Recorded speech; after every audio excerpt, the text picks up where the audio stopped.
পৃথিবীর ইতিহাসে সর্ববৃহৎ জানাজার অধিকারী সৌভাগ্যবতী নারী হবেন বেগম খালেদা জিয়া। বাংলাদেশের আবেগ হারালো, বাংলাদেশের প্রাণ হারালো। কিছু প্রাণ আছে তারা মহিমান্বিত হয় তাদের কর্মগুণে, কিছু ভালোবাসা আছে যেই ভালোবাসায় সিক্ত হতে মানুষের তকদির লাগে। আমরা যদি মুসলিম হিসেবে ভাগ্যে বিশ্বাস করি, ম্যাডামকে আল্লাহ তাআলা মহিমান্বিত করবেন বলেই এত জুলুম, এত নির্যাতন। ফ্যাসিস্ট হাসিনা তাকে হত্যা করার জন্য আমরা স্লো পয়জনিং বলি, যে আস্তে আস্তে তাকে কিভাবে মেরে ফেলা যায়, তাকে এই মৃত্যুর পিছনে কিন্তু স্বয়ং হাসিনা দেয়। সেই ফ্যাসিস্ট হাসিনাও গতকাল স্টেটমেন্ট দিছে যে ওনার মৃত্যুতে শোকাহত। তো বোঝা যায় একজন খারাপ মানুষ, মানসিকভাবে অসুস্থ, বিকারগ্রস্ত, সেও বলতেছে ম্যাডাম ভালো ভদ্র মহিলা, গুণী মহিলা ছিলেন। তাহলে আপনি চিন্তা করেন যে নিজের মৃত্যু কামনাকারী ব্যক্তিও যখন ভালো বলে, তাহলে তার মহিমান্বিতর মাত্রাটা কোন লেভেলে যায়। তো বাংলাদেশ সেই মহিমান্বিত একজন, আমরা বলবো আমাদের অভিভাবক হারানো, আর বাংলাদেশ তাদের প্রাণের নেত্রীকে হারিয়েছে।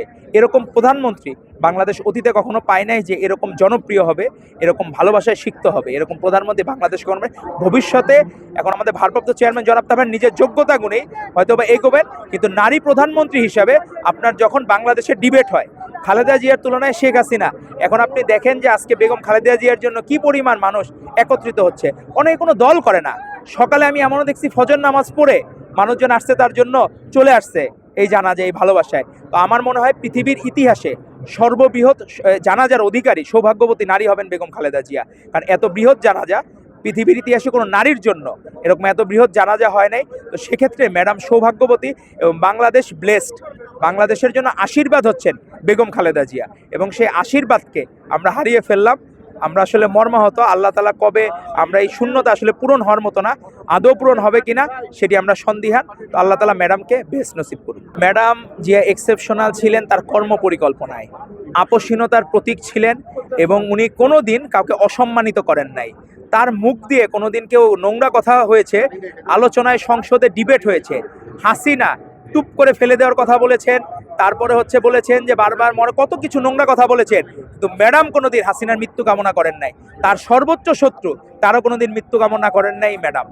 এখানে উনি মহিমান্বিত। আমরা অনেক সময় নিজেরা ছোট মানুষ, মন খারাপ হলে আমরা বকা দেই, গালি দেই কাউকে, উনি কোনোদিন কাউকে বকা দেন নাই, গালি দেন নাই। তো আমরা যদি বলি যে একটা আদর্শ মানুষ আমি কিভাবে হব, এটা হব বেগম খালেদা জিয়ার মাধ্যমে। যদি বলা হয় যে আমি দেশপ্রেমিক কিভাবে হব, সেটা ধরে নিতে হবে বেগম খালেদা জিয়ার মাধ্যমে। যদি ধরা হয় যে আপনি বাংলাদেশের চিকিৎসা ব্যবস্থার উপর আস্থা রাখতে চান, আপনি কার কারণে রাখবেন, সেটাও বেগম খালেদা জিয়ার কারণে।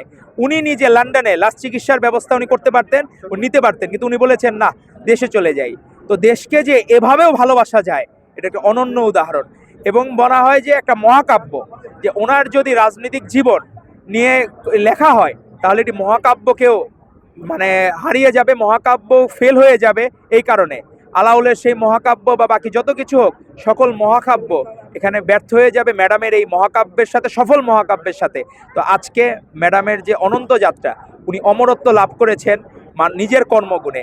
আজকে দেখেন, আমি অনেক বট বাহিনী, অনেক নেগেটিভ কমেন্ট দেখি, কিন্তু ম্যাডামের পরে কোনো একটা নেগেটিভ কমেন্ট আমার চোখে পড়ে নাই।